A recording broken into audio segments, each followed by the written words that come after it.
अस्सलाम वालेकुम। मैं हूं डॉक्टर इमरान अजीज और आज हम डिस्कस करेंगे some applications of Gauss's law. हमने गाजिस लॉ की ये इक्वेशन देखी है, Q is equal to close surface integral ds dot ds। ये हमारे पास फ्लक्स डेंसिटी है और सरफेस के ऊपर फ्लक्स डेंसिटी है, जैसे ये स्मॉल s जो सब के तौर पे आ रहा है, और ये हमारे पास डिफरेंशियल सरफेस है ds। देखें, ये जो इंटीग्रल है ये सॉल्व करना आसान हो जाता है अगर यहाँ पे कुछ कंडीशंस यहाँ पे इसको सेटिस्फाई करे ये इक्वेशन। और उसमें से एक इक्वेशन ये है कि ds जो कि फ्लक्स डेंसिटी है इज एवरीवेयर आइदर नॉर्मल और tangential to the close surface. Normal to the close surface का मतलब ये होगा कि जैसे ये फॉर एग्जांपल एक क्लोज सरफेस है, फॉर एग्जांपल एक सफियर है ये, तो उसका ये क्रॉस सेक्शनल व्यू है। तो ये अगर ds की डायरेक्शन ये है तो इसका मतलब है कि ये सरफेस के ऊपर नॉर्मल है दिस ds। और टेंजेंशियल का मतलब ये होगा कि वो किसी सरफेस के ऊपर किसी पॉइंट पे टेंजेंशियल है, तो वो ds जो इस तरीके से होगी। तो अब हमें पता है कि जब ये ds नॉर्मल है, अब जब ds नॉर्मल है तो ये ds हमेशा नॉर्मल होता है। ये जो डिफरेंशियल सरफेस है ये तो always normal to the surface होती है। तो इस ds का और इस ds का आपस में जो एंगल है वो 0 डिग्रीज होगा। जब 0 डिग्रीज होगा तो ये सिंपल कॉल इनका जब डॉट प्रोडक्ट लेंगे तो ये ds आ जाएगा। ये फ्लक्स डेंसिटी की मैग्नीट्यूड और ये डिफरेंशियल सरफेस की मैग्नीट्यूड। और जब ये फ्लक्स डेंसिटी जो है वो टेंजेंट टू द सरफेस होगी तो ds डॉट ds इसके दरमियान 90 डिग्रीज का एंगल होगा, तो डॉट प्रोडक्ट इनका जो 0 के बराबर हो जाएगा। तो टेंजेंशियल के केस में इनका डॉट प्रोडक्ट जो 0 के बराबर हो जाएगा। अगर ये कंडीशन जो सेटिस्फाई होती है तो हमारे लिए कैलकुलेशन जो है थोड़ी सी आसान हो जाएंगी। और इसी तरीके से अगर एक दूसरी कंडीशन भी हम देखें, और वो ये कि on that portion of the close surface for which ds dot ds is not zero, यानी कि ये जो कंडीशन थी कि ds is normal on the close surface, normal to the close surface, इस कंडीशन में क्योंकि मैग्नीट्यूड ये डॉट प्रोडक्ट ds के बराबर होता है, तो कहता है कि इस कंडीशन में अगर ds की वैल्यू कांस्टेंट होगी तो फिर भी इस इक्वेशन को सॉल्व करना आसान हो जाएगा। क्योंकि जब देखें इंटीग्रल के अंदर जो है हमारे पास ये इस तरीके से magnitude of ds into ds लिखा हुआ है, तो अगर ये ds कांस्टेंट ना हो बल्कि वेरिएबल हो तो इंटीग्रेट करना इसको जो है वो मुश्किल हो जाएगा। जबकि अगर ये कांस्टेंट वैल्यू हो तो सिंपल ये इंटीग्रल से बाहर हमारे पास आ जाएगी, तो इसलिए इसको सॉल्व करना आसान हो जाएगा। तो दूसरी कंडीशन ये कहती है कि on the portion of the close surface ds is constant. तो ये जो भी कोई सरफेस इन दो कंडीशंस को सेटिस्फाई करती है उसको नॉर्मली गाजियन सरफेस का नाम दिया जाता है। ये आई होप कि आप लोगों ने एफएससी के अंदर जो है पढ़ा होगा गाजियन सरफेस। ये एक थोड़ा सा उसका रिव्यू आ गया। अभी हम अगर एक इसकी एग्जांपल लें, गाजियन सरफेस की कुछ एग्जांपल्स लें और उसको देखें, तो एग्जांपल के तौर पे कहता है कि हम एक पॉइंट चार्ज कंसिडर करते हैं जो कि स्फेरिकल कोऑर्डिनेट्स के ओरिजिन के ऊपर मौजूद है। और हम ये कहते हैं कि वो जो सफ़ियर है जो कि जिस सफ़ियर के ओरिजिन के ऊपर ये पॉइंट चार्ज मौजूद है, वो सफ़ियर क्योंकि हमारे पास एक गाजियन सरफेस बनाता है, क्योंकि सफ़ियर के अंदर ds जो है is always normal to the close surface. ये जो फ्लक्स डेंसिटी है is always normal to the close surface अगर चार्ज q बिल्कुल सेंटर के ऊपर मौजूद हो। तो ये अगर सफ़ियर का क्रॉस सेक्शनल व्यू है, ये अगर चार्ज बिल्कुल सेंटर के ऊपर मौजूद है तो d will always be normal. ये जो d है flux density will always be normal on the surface. तो नॉर्मल है तो इसका मतलब है जो डॉट प्रोडक्ट होगा ds डॉट ds ये सिंपल इस ds के बराबर आ जाएगा। अब देखें यहाँ पे जो इंटीग्रल है ds डॉट ds ये सिंपल ds के बराबर आ जाएगा। और फिर क्योंकि ds अगर ये q चार्ज है वो बिल्कुल सेंटर के अंदर मौजूद है तो पूरी सरफेस के ऊपर ये ds कांस्टेंट भी होगा, क्योंकि डिस्टेंस सेम है q का इस पूरी सरफेस से, तो ये ds कांस्टेंट भी होगा। तो ये ds जो है वो इंटीग्रल से बाहर आ जाएगा हमारे पास। और सफियर के लिए जब हम इंटीग्रेट करते हैं ds को ओवर द एंटायर स्फीयर, तो हमें पता है कि सफियर का सरफेस एरिया जो है वो 4 पाई r² के बराबर होता है। ये हम फाइंड भी कर सकते हैं कि थीटा 0 से पाई होता है पूरे स्फीयर के लिए, फाई 0 से 2 पाई होता है। और ds जो होता है सफियर के केस में वो r² sine theta d theta d phi के बराबर होता है। और ये इसको जब इंटीग्रेट करेंगे तो ये हमारे पास 4 पाई r² ds के बराबर आ जाएगा। तो q इसके बराबर आ जाएगा। ये इस इक्वेशन को रीअरेंज करें तो ds एक साइड पे आ गया q/4 पाई r²।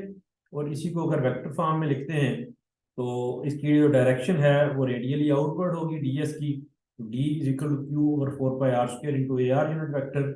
और इसी से हम e लिख सकते हैं is equal to q/4 pi epsilon naught r² into ar unit vector. तो इस तरीके से देखें हम गाउस लॉ को अप्लाई करके तो इलेक्ट्रिक फील्ड इंटेंसिटी और फ्लक्स डेंसिटी की वही इक्वेशन जो हमने पहले पढ़ी हुई है उनको हम यहाँ से भी डिराइव कर सकते हैं by using the Gaussian surface. इसी तरीके से अगर एक और एग्जांपल देखते हैं हम, और ये एग्जांपल है ये यूनिफॉर्म लाइन चार्ज की, और जिसकी रो एल जो है वो लाइन चार्ज डेंसिटी है, और ये लाइन चार्ज जी एक्सिस पे from minus infinite two plus infinite मौजूद है। तो ये क्योंकि ये यूनिफॉर्म लाइन चार्ज है, इसको हम यूं ले सकते हैं कि जैसे एक सिलेंडर के एक्सिस के ऊपर जो ये लाइन चार्ज मौजूद है और उस सिलेंडर की लेंथ एल है, तो सिलेंडर की जो सरफेस है वो भी बेसिकली गाउसियन सरफेस के अंदर ही आती है। वो भी दोनों कंडीशन जो हमने पीछे पढ़ी उनको सेटिस्फाई करती है। इसको हम अभी देख लेते हैं। तो कहता है to get a knowledge of fields which we need to know answer of few questions. ये वो दो क्वेश्चन है जो हमने पहले लाइन चार्ज के मतलब पढ़े थे। अगर आप लाइन चार्ज वाला इसका लेक्चर सुने तो आपको इसकी बेहतर अंडरस्टैंडिंग होगी कि with which coordinates does the field vary और of what variable D is a function. और हमें पता था कि ये वहाँ पे ई हमने लिया था, डी चूंकि हमने बाद में इंट्रोड्यूस किया, तो डी और ई चूंकि ये सेम ही है, इनका आपस में डायरेक्ट रिलेशन है, D is equal to epsilon not E के बराबर होता है। तो हमने ये पढ़ा था कि ई जो है that is not a function of phi और E is not a function of z. क्योंकि आप यहाँ पे अगर कोई सरफेस के ऊपर पॉइंट मौजूद है सिलेंडर की सरफेस के ऊपर, तो इसको आप अगर फाई की वैल्यू बढ़ाते जाते हैं तो ये सरफेस के ऊपर मूव करता रहेगा, जबकि लाइन चार्ज से उसका डिस्टेंस सेम रहेगा। तो फाई की वैल्यू बढ़ाने से डिस्टेंस इंक्रीज या डिक्रीज नहीं होता, इसलिए E is not a function of phi या D is not a function of phi. इसी तरीके से हमने कहा कि इस पॉइंट चार्ज को अगर हम सरफेस के ऊपर ले जाएं या नीचे ले जाएं, फिर भी जो है वो डिस्टेंस इस लाइन चार्ज से इसका चेंज नहीं होता। तो ई या D is not a function of G as well. तो ये दो चीजें हमने देखी हुई। फिर मैं कहा था कि E is only a function of rho, और डी जो है ये भी it will only be a function of rho. और ये भी हमने देखा था कि इसके अंदर ई के अंदर फाई और जी कंपोनेंट मौजूद ही नहीं होंगे और सिर्फ रो कंपोनेंट मौजूद होगा। अगर आप इसको मजीद डिटेल में देखना चाहते हैं तो लाइन चार्ज वाला लेक्चर जो है उसको आप सुन सकते हैं। तो ये यहाँ पे हम कह सकते हैं डी का क्योंकि सिर्फ रो कंपोनेंट होगा तो D is equal to D rho into A rho unit vector. और this component is a function of rho only, D rho is a function of rho only. हमने ये गाउस लॉ की equation है Q is equal to close surface integral ds dot ds। और क्योंकि cylinder के case में तीन हमारे पास सरफेसेस होती हैं, एक ये साइड्स वाली सरफेस है, एक टॉप सरफेस है और एक बॉटम सरफेस है। तो ये तीन इंटीग्रल हमारे पास आ जाएंगे, एक साइड्स, एक टॉप और एक बॉटम, तीनों अलग अलग एड अप हो जाएंगे। अगर हम साइड्स वाली सरफेस को देखते हैं तो साइड्स वाली सरफेस में ये जो ds है is normal to the surface. Normal to the surface है तो ds की डायरेक्शन भी नॉर्मल है, इस ds की डायरेक्शन भी नॉर्मल है, इनका आपस में एंगल 0 डिग्रीज होगा। तो ये simple ds dot ds magnitude आ जाएगी। और चूंकि इस पूरी सरफेस के ऊपर ds कांस्टेंट है क्योंकि लाइन चार्ज सिलेंडर के सेंटर के अंदर मौजूद है, तो सिलेंडर की सरफेस जो है उसका डिस्टेंस लाइन चार्ज से सेम है, तो इसका मतलब है ds कांस्टेंट भी होगी, तो इसलिए ds को बाहर निकाल दिया और इंटीग्रल ds। जबकि टॉप सरफेस जो है, टॉप सरफेस पे इनका डॉट प्रोडक्ट 0 हो जाएगा क्योंकि टॉप सरफेस पे ds की डायरेक्शन रेडियल होगी, फ्लक्स डेंसिटी की डायरेक्शन रेडियल होगी, जबकि सरफेस की डायरेक्शन जो है वो इस तरीके से होगी, और इस वजह से इनका आपस में एंगल 90 डिग्रीज होगा। तो ये हमारे पास डॉट प्रोडक्ट जो है वो 0 हो जाएगा। इसी तरीके से अगर हम बॉटम में देखें तो ds की ये डायरेक्शन है, जो डिफरेंशियल सरफेस है उसकी डायरेक्शन डाउनवर्ड्स है, तो ये भी हमारे पास 0 आ जाएगा। तो ये दोनों टर्म 0 हो जाएंगी, सिर्फ जो है वो एक टर्म हमारे पास बचेगी, इसमें ds हमने बाहर निकाल लिया। और सिलेंडर के केस में सरफेस जो है ds ये rho D phi D G के बराबर होती है। फाई की लिमिट 0 से 2 पाई है और जी की लिमिट 0 से l है, ये 0 से l है जी, और फाई जो है पूरे सिलेंडर के लिए 0 से 2 पाई होता है। इसको इंटीग्रेट करेंगे तो D S two pi rho L के बराबर आ जाएगा। और इसको थोड़ा सा रीअरेंज करें, डी एस को एक साइड पे रखें, D S D rho is equal to Q over two pi rho L. In terms of line charge density rho L हमें पता है ये क्यू इंटू एल के बराबर होता है, rho L Q by L के बराबर होता है, या rho Q is equal to rho L into L. तो क्यू की जगह पे अगर हम क्यू की जगह पे रो एल इंटू एल रखते हैं तो एल एल से कट जाएगा, rho L into L, L जो एल से कट जाएगा तो इधर जो है वो रो रह जाएगा। तो ये हमारे पास आ जाएगा rho L over two pi rho, या E rho is rho L over two pi epsilon not rho. तो ये वही रिलेशन है जो हमने लाइन चार्ज के लिए इससे पहले फाइंड किए थे लास्ट चैप्टर के अंदर। और आप देखें यहाँ पे हमने जब हम गाजी लॉ को यूज करते हैं तो सिमेट्रिकल सरफेस होने की वजह से, गाजियन सरफेस होने की वजह से कैलकुलेशन जो है वो कितनी आसान हो जाती है। कहता है comparing this method with the last chapter this process was way simpler. इसी तरीके से एक और एग्जांपल लेते हैं और वो है कोएक्सियल केबल की एग्जांपल। कोएक्सियल केबल भी बेसिकली लाइन चार्ज की ही एक वेरिएंट उसका बन जाता है। तो इसमें भी हम जो सरफेसेस हैं वो चूंकि गाजियन सरफेसेस होंगी, इसको थोड़ा सा देख लेते हैं। तो कहता है कि the problem of coaxial cases is almost identical with the line charge and is an example extremely difficult to solve from the standpoint of the Coulomb's law. Suppose that we have two coaxial cylindrical coordinate conductors, the inner of radius A and outer of radius B. ये आप यहाँ पे देख सकते हैं कि ये coaxial cable में चूंकि दो कंडक्टर्स होते हैं हमारे पास, एक इनर कंडक्टर होता है, एक आउटर कंडक्टर होता है। इनर कंडक्टर का रेडियस ए है, आउटर कंडक्टर का रेडियस बी है, और ये इनफाइनाइट है इन extent. We will assume a charge distribution rho s on the outer surface of the inner conductor.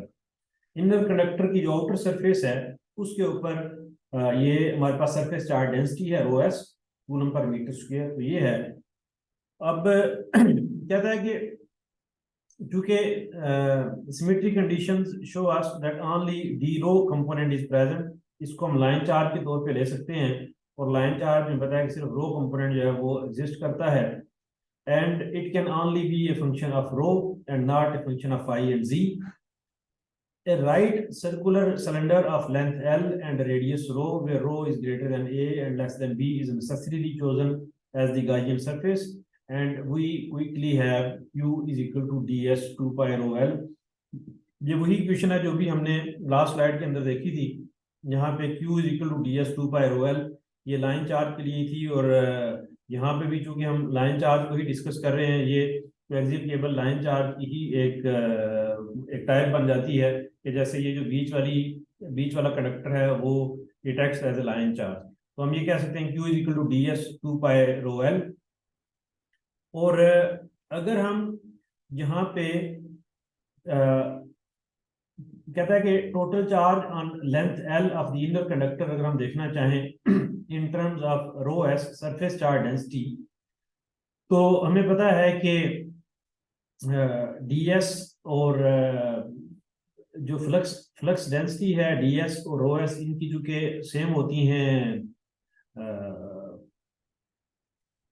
इनकी डायमेंशंस जो है वो सेम होती हैं, coulomb per metre square, units जो है वो कूलम पर मीटर स्क्वायर और कूलम पर मीटर स्क्वायर। ये चार्ज डेंसिटी है, ये फ्लक्स डेंसिटी है, ये चार्ज और फ्लक्स डेंसिटी का ये थोड़ा सा इनमें फर्क है। तो इस केस में हमें पता है कि हमारे पास जो ds है उसको हम रो एस कह सकते हैं, चूंकि फ्लक्स और चार्ज जो है वो बराबर होते हैं, psi is equal to Q. तो ds की जगह पे हम रो एस जो है वो लिख सकते हैं, और ये जो डिफरेंशियल एरिया होता है ds सिलेंडर के केस में, ये area rho D phi D G के बराबर होता है। तो रो यहाँ पे a के बराबर है, चूंकि हम कह रहे हैं कि जो इनर कंडक्टर है, इनर कंडक्टर के ऊपर चार्ज कितना है। तो इनर कंडक्टर का चूंकि रेडियस a है, इस जैसे रो की जगह पे यहाँ पे a आ जाएगा। ये basically rho D phi D G था, ये हमारे पास रो की जगह पे जो है वो a आ जाएगा, और ये रो एस बेसिकली ds की वजह से आया है। तो ये हमारे पास इक्वेशन आ जाएगी 2 पाई a l into rho S, और ये जब इसको इंटीग्रेट करेंगे फ्रॉम 5 टू 0 से 2 पाई और z 0 टू l, तो ये 2 पाई a l रो एस आ जाएगा। अब अगर इन दोनों इक्वेशंस को कंपेयर करें, इसको और जो लास्ट पेज जो हमने देखी है ds 2 पाई रो एल, तो ds 2 पाई रो एल, इन दोनों को कंपेयर करें, दोनों q के बराबर हैं, तो q q से कट जाएगा, और यहाँ पे ds है ये 2 पाई से कट जाएगी, a है यहाँ पे रो है, l है, दोनों में l l से कट जाएगा, तो पीछे जो हमारे पास बचेगा ds a रो s और रो, तो ds is equal to a rho s over rho, ये हमारे पास इस तरीके से आ जाएगा। ये फ्लक्स डेंसिटी का और चार्ज डेंसिटी का आपस में जो है ये रिलेशन आ जाता है। ये रो एस हमारे पास चार्ज डेंसिटी है, डी एस हमारे पास फ्लक्स डेंसिटी है, और इसी को हम वेक्टर फॉर्म में लिखें तो D is equal to A rho S over rho into A rho. तो यहाँ पे आप देख सकते हैं कि इनकी जो यूनिट्स हैं वो सेम है, ये flux density coulomb per metre square है, और ये ए की जो यूनिट्स हैं वो भी मीटर हैं, जो रो की यूनिट है वो भी मीटर है, तो ये यूनिट्स कट जाएंगी और पीछे रो एस रह जाएगा जिसकी unit coulomb per metre square है, तो यूनिट्स है वो दोनों की सेम रहती हैं राइट लेफ्ट पे। ये फर्क है कि ये फ्लक्स डेंसिटी है और ये जो है वो चार्ज डेंसिटी है, सरफेस चार्ज डेंसिटी है। अब कहता है कि this result by be expressed in terms of charge per unit length because the inner conductor has 2 pi A rho S coulombs on a metre length. क्योंकि हमने यहाँ से ये जो इक्वेशन थी इसको थोड़ा सा अगर रीअरेंज करें तो ये हमारे पास Q बाय एल अगर हम कर लें, एल को दूसरी तरफ ले जाएं, Q बाय एल, तो ये हमारे पास आ जाएगा 2 पाई ए रो एस, तो चार्ज पर लेंथ जो है वो 2 पाई ए रो एस के बराबर आ जाता है। तो कहता है कि because the inner conductor has charge 2 pi A rho S coulomb on a length on a metre length, यानी कि कूलम पर मीटर या कूलम पर लेंथ, तो इसका मतलब है कि रो एल जो है और ये क्यू बाई एल जो है वो रो एल के बराबर होता है, रो एल जो है ये 2 पाई ए रो एस के बराबर होगा। और यहाँ पे अगर आप देखें तो ए रो एस जो है वो बराबर आ जाएगा रो एल ओवर 2 पाई के। तो इस इक्वेशन में जो ए रो एस है उसकी जगह पे रो एल ओवर 2 पाई रख दें, रो एल ओवर 2 पाई रो, तो ये वही इक्वेशन हमारे पास आ जाती है फ्लक्स डेंसिटी की जो हमने इससे पहले पढ़ी हुई है। तो ये उसके फॉर्म में रो एल की के उसमें जो है वो हमारे पास रो एल की टर्म्स के अंदर हमारे पास आ जाएगी फ्लक्स डेंसिटी, यानी कि इस फ्लक्स डेंसिटी को हम रो एस की फॉर्म में भी लिख सकते हैं इस तरह, या इसको हम रो एल की फॉर्म में लिख सकते हैं, सरफेस चार्ज डेंसिटी की फॉर्म में, या लाइन चार्ज डेंसिटी की फॉर्म में हम जो है इसको इस तरीके से जो लिख सकते हैं। And the solution has a form identical with that of the infinite line charge, और ये जरा वही है जो हमने इससे पहले पढ़ी भी है। Because every line of electric flux starting from the charge on the inner cylinder must terminate on a negative charge on the inner surface of the outer cylinder, the total charge on the surface must be ये हमें पता है कि Faraday ने कहा था कि अगर दो हमारे पास कुछ क्लोज सरफेसेस हैं, इसके ऊपर अगर चार्ज प्लस क्यू है, इस सरफेस के इस बाहर वाले सरफेस पे चार्ज प्लस क्यू है, तो बाहर वाले सिलेंडर की जो इनर सरफेस है उस पर चार्ज माइनस क्यू होगा, तो charge on the outer cylinder will be equal to negative into charge on the inner cylinder, तो माइनस क्यू के बराबर होगा, और क्यू बराबर था 2 pi A L rho S के, तो 2 pi A L rho S inner cylinder का जो रो एस है surface charge density of the inner cylinder, और माइनस में जो जो यहाँ पे प्लस चार्ज है वो बाहर माइनस चार्ज होगा सेम मैग्नीट्यूड के साथ। And the surface charge on the outer cylinder is found as, ये आउटर सिलेंडर पे अगर हम सरफेस चार्ज फाइंड करना चाहते हैं तो ये इनर के बराबर होगा लेकिन विद द माइनस साइन, और यहाँ से अगर हम चूंकि आउटर सरफेस का रेडियस आउटर सिलेंडर का रेडियस बी है, इनर सिलेंडर का रेडियस ए है, और ए बी और rho S outer cylinder rho S inner cylinder को कंपेयर करें तो ये हमारे पास आ जाता है rho S outer cylinder is equal to minus A और B rho S inner cylinder. इस तरीके से हम अगर कोई कोएक्सियल केबल है तो उसके प्रॉब्लम को हम इस तरीके से सॉल्व कर सकते हैं। इससे रिलेटेड अच्छा एक और चीज है, what would happen if we should use a cylinder of radius rho greater than b for the Gaussian surface. Now the total charge enclosed would then be zero, for there are equal and opposite charges on each conducting cylinder, hence for rho greater than b q जो है वो zero होगा, क्योंकि यहाँ पे हमारे पास positive charge है, यहाँ पे नेगेटिव चार्ज है, यहाँ पे Q है, यहाँ पे माइनस Q है, अगर रेडियस जो है वो बी से ज्यादा होता है, रो इज ग्रेटर देन बी, तो वहां पे टोटल चार्ज है वो जीरो के बराबर हो जाएगा। Thus D S flux density will also be zero when rho is greater than B. And identical result would be obtained when rho is less than A. यानी कि अगर हम अंदर वाले कंडक्टर के अंदर वाला रीजन देखें, इनर सिलेंडर के अंदर वाला रीजन देखें, यानी कि रो इज लेस देन ए, इस रीजन को देखें, तो उस रीजन में भी सेम आर्गुमेंट अप्लाई होगा, और ये होगा कि वहां पे भी चार्ज जीरो होगा और डीएस की वैल्यू वहां पे भी जीरो के बराबर होगी, and there will be no field within the centre conductor. इससे रिलेटेड एक एग्जांपल जो सॉल्व कर लेते हैं। अगर हमारे पास एक 50 सेंटीमीटर लेंथ की एक कोएक्सियल केबल हो, जिसका इनर रेडियस 1 मिलीमीटर है और आउटर रेडियस 4 मिलीमीटर है, और space between the conductor is assumed to be filled with air, the total charge on the interconductor is 30 nanocoulomb. We wish to find the charge density on each conductor and electric field intensity and flux density fields. यानी कि ये हमारे पास एक coaxial cable है, ये जिसका inner conductor है, ये आउटर कंडक्टर है, और इनर